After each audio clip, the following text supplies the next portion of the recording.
Oi, galerinha. Nesse vídeo eu trato sobre os destinos da glicose. Isso aqui é estratégico para entender glicólise, metabolismo do glicogênio, até a síntese de lipídios e dependendo da transformação de glicose, de intermediários, né, da via glicolítica em aminoácidos, como a gente sabe que acontece.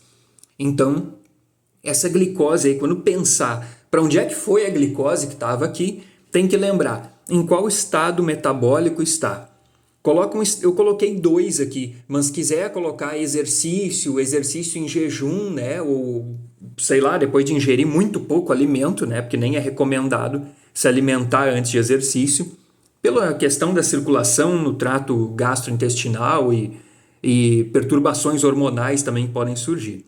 Mas eu botei dois momentos metabólicos, o estado alimentado e o jejum. E aí vem algumas questões, né? Estado alimentado, se estão acompanhando os vídeos do canal, já tem o conhecimento de que não é só um estado alimentado.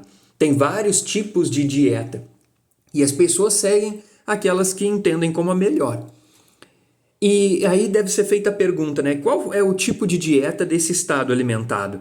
Ela é rica em carboidrato ou ela tem uma determinada quantidade de carboidrato? Porque se tem, então eu vou liberar insulina. E essa insulina que vai ditar os destinos da glicose absorvida a partir da dieta.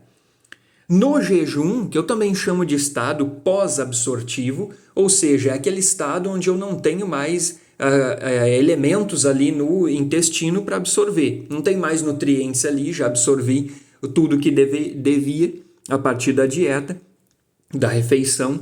Então, é um estado pós-absortivo. Nesse estado pós-absortivo, eu tenho principalmente o glucagon como hormônio maestro. No entanto, em algumas pessoas pode aparecer a adrenalina. Essa adrenalina aparece em caso de hipoglicemia. Então, quando há uma queda na glicemia, eu tenho liberação de adrenalina para evitar um agravamento desse quadro. Né? E também há pessoas que apresentam uma maior irritabilidade durante o jejum, e aí pode haver uma adrenalina envolvida, né, nesse comportamento de busca pela alimentação. Né? Então torna a pessoa um pouco mais ativa, né, naquela circunstância. Aí tem tudo que é tipo de metabolismo e resposta a ele. Né? Cada um de nós tem um tipo, de certa forma. Então, para pensar nos destinos da glicose, é legal ver qual é o estado metabólico. E, como ficou claro, qual tipo de hormônio que aparece aí mediando os efeitos, né, daquele estado metabólico no organismo. Considerando uma dieta que contenha carboidrato, lipídio e proteína, eu chamo assim, né, de dieta equilibrada ou balanceada. É um jeito meu de chamar isso, né, para mostrar que tem carboidrato na dieta e que a insulina será secretada. Claro, em indivíduo saudável, sem resistência à insulina, sem deficiência, né, como aparece na produção da insulina lá no diabetes tipo 1, então, indivíduo saudável. Nesse caso, a glicose tomará quais destinos, então, depois de uma dieta que contenha carboidrato? Bom, se aumentar a ingestão de carboidratos, eu tenho aumento na glicemia. Eu vou digerir aquele carboidrato da dieta, ou é amido, ou é glicogênio, ou algum outro tipo, como os oligosacarídeos, né, estão comumente encontrados em vários pratos. Isso eleva a glicemia e essa elevação da glicemia leva à liberação da insulina pelas células beta do pâncreas. Aí essas células então trabalham detectando a presença de mais glicose ali que aquele valor do jejum, libera insulina e a insulina tem o papel de avisar as outras células que a glicose chegou num nível maior. Esse é o grande papel da insulina. E a insulina é um hormônio muito poderoso, um dos mais importantes hormônios anabólicos do organismo. E como é que a insulina avisa as células que a glicose apareceu na circulação?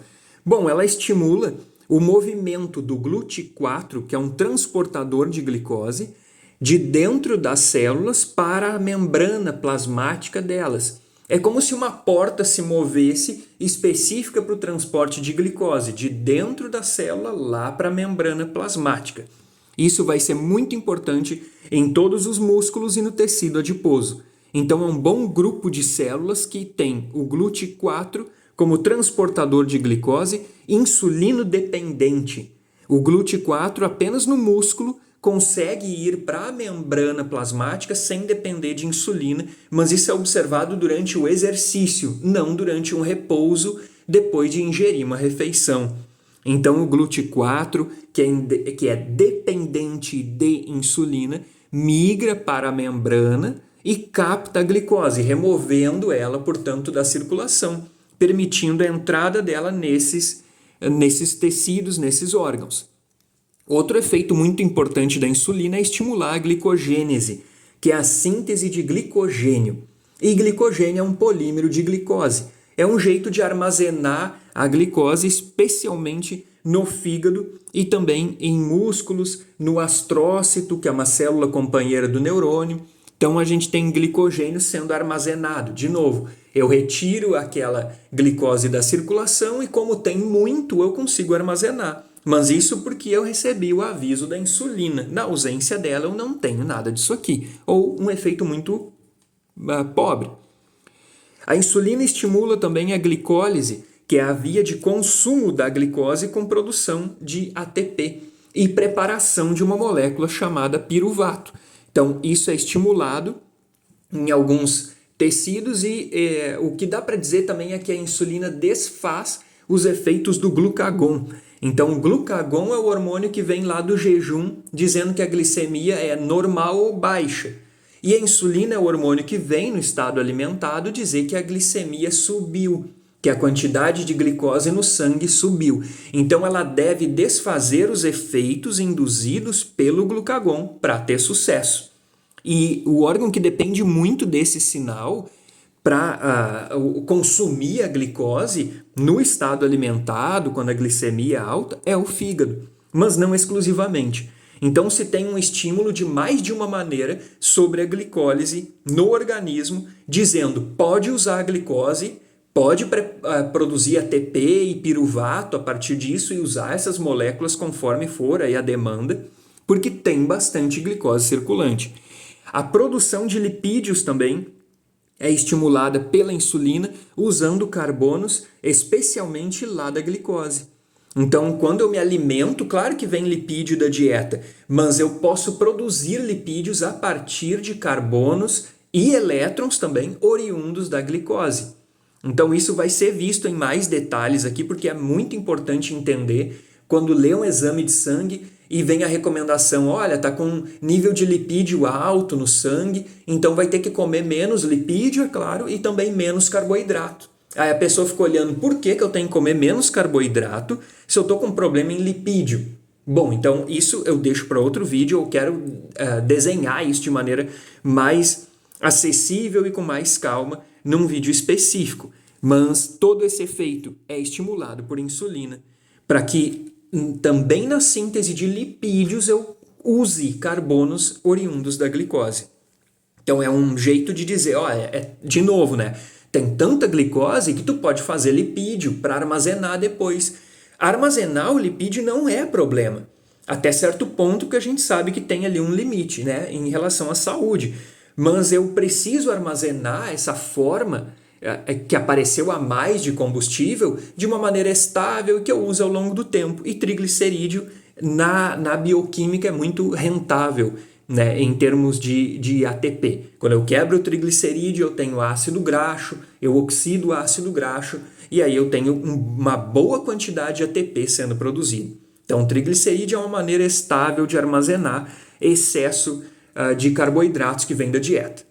O triglicerídeo é um lipídio produzido a partir de carbonos oriundos de um carboidrato. Eu sei que é uma loucura, né? Mas é assim que a gente funciona. Síntese de proteínas também é estimulada pela insulina. Essa insulina, então, que é um importante hormônio anabólico aqui, a gente vê que ela estimula o uso de glicose de várias maneiras. Aqui na síntese de proteínas, eu coloquei assim, porque é um efeito que chama atenção. Mas uma parte dos aminoácidos que são usados na síntese de proteínas são derivados da glicose também.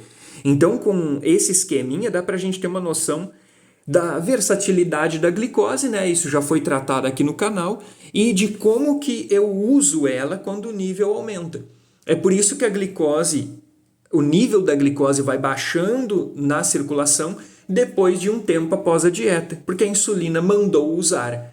Quando o nível da glicose volta a baixar no sangue, então o glucagon dispara o sinal dizendo, olha, o nível da glicose está baixando, agora a gente tem que produzir essa glicose para manter a glicemia, tão importante para vários aspectos. Então vem esse outro lado, tá, eu me alimentei, passa aí cerca de 1h30, 2 horas, né, que é o considerado o estado alimentado, onde eu tenho tempo de fazer a digestão e absorver os nutrientes. Daí eu entro no estado pós-absortivo. Eu já absorvi os nutrientes a partir do intestino e agora eu estou usando eles como foi explicado. Entrou nesse período de pós-absortivo, de jejum, então tá. Eu tenho uma queda na glicemia e um aumento na liberação do glucagon. Aqui é para indicar aumento na concentração dele no sangue. Esse glucagon é oriundo das células das células alfa do pâncreas. Então, o mesmo órgão que secreta a insulina, secreta também o glucagon, mas de células diferentes. Glucagon, células alfa e insulina, células beta. Esse glucagon bloqueia o consumo de glicose no fígado. Então, no estado alimentado, na dieta essa que tem carboidratos, o fígado usa a glicose como combustível e para mais coisas, como foi explicado. No jejum, o fígado não usará a glicose como combustível e nem produzirá glicogênio. Não é hora de guardar, é hora de mobilizar a reserva. Então, nessa circunstância, o fígado consome outros combustíveis, como ácidos graxos e alfa-cetoácidos derivados de aminoácidos. Então, eu preciso de muito aminoácido e de muito ácido graxo para manter obrigatoriamente essa combinação, tá? Vai ser visto também ao longo aí do desenvolvimento do canal o porquê. Mas preciso dessa combinação de ácidos graxos e alfa-cetoácidos dos aminoácidos para manter o estado energético do fígado e aí ele, consequentemente, consegue manter a glicemia. Muitas células vão deixar de captar a glicose. Claro, né? Porque se eu tenho menor valor de glicemia, menor liberação de insulina, eu já não tenho aquele GLUT4 falado ali para músculos e tecido adiposo, estimulada a ir para a membrana plasmática. Então é um grupo de células a menos que capta essa glicose e que também vai depender de outros combustíveis para se manter. Então são muitas células que deixam de captar a glicose, porque a glicose nem entra lá, porque não tem o transportador ou porque o nível dela não permite a passagem dela pelos transportadores que permanecem sempre em membrana. Então diminui aí a remoção de glicose a partir da circulação. No jejum, menos células usam glicose como nutriente. Então acho que dá para entender um pouco mais falando assim. O glucagon promove a mobilização de reservas. Porque se eu digo, tá, o fígado deixou de usar a glicose como combustível, ele vai usar ácidos graxos e aminoácidos. O que isso significa? Que eu tive que mobilizar ácido graxo para chegar ali. Então o glucagon estimula a lipólise no tecido adiposo, eu quebro o triglicerídeo, tenho ácidos graxos e mando eles ligados na albumina, que é uma proteína, para a circulação. Na circulação eu tenho a distribuição também para o fígado e outros órgãos desse ácido graxo que vai ser combustível. E os aminoácidos que aparecerem na circulação têm, assim como a fonte principal, os músculos, né? A queda no poder da insulina já basta para eu começar uma proteólise muscular com liberação de aminoácidos que o fígado também capta e uma parte usa como combustível.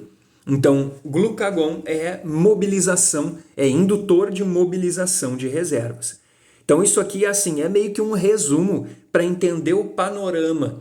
Vejam que eu não dou detalhe de via metabólica, porque por enquanto a minha preocupação maior é dizer assim, em qual momento metabólico eu tenho uma hiperglicemia, qual momento eu tenho uma normoglicemia ou hipoglicemia e como que eu lido com isso aí em cada circunstância dessas. E aí, de novo, sempre lembrando que momento metabólico tem hormônios envolvidos. Tem que saber quem são esses hormônios para indicar se é um anabolismo, um catabolismo ou é um misto, se é que dá para falar assim. Porque tem vias metabólicas, né, que atendem a anabolismo, outras a catabolismo. Dependendo do hormônio, ele induz anabolismo num órgão e catabolismo no outro. Deixem seus comentários aí que, na medida do possível, eu vou atender todo mundo para esclarecer esse tema, porque ele não tem nada de fácil, tá? Por isso o canal tá aí para tentar ajudar. Obrigado, então, e vamos em frente.